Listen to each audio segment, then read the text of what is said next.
This is what the process of saponification looks like on paper. Let me break this down for you. Over here, we have our triglycerides, aka our fatty acids or our oils. Over here, we have our sodium hydroxide, aka salt. And then through the process of a little bit of heat, mix them together, and we get 3 carboxylate salts, aka soap.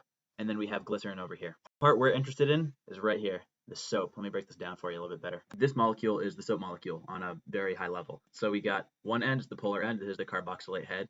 Other end is the hydrocarbon tail. So this molecule is amphiphilic. The head is attracted to water and the tail is attracted to oil. So it's relatively interesting. Different tail lengths, aka different fatty acids, create different properties. So lauric acid, for example, has a pretty short tail, so it makes really big bubbles, but it can be very stripping to the skin because it's very good at like getting all the dirt and oils off of your body.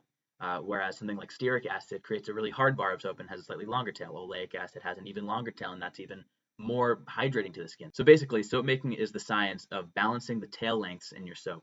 On the other end, we're going to look at the glycerin. Let's break into this. So this is what a glycerin molecule looks like. It's a humectant, which means that it pulls moisture into your skin and to the soap itself. So in the 1940s, companies realized that they could strip the glycerin out of bar soap and sell it back to you in lotions. After you do that, you're left with something called a syndet bar, which is basically the same thing as what you wash your dishes with. That's why a lot of soaps that you get are synthetic detergents and not actual soap. Little side piece for you. Anyway, that's the science behind cold process soap. Catch you in the next one.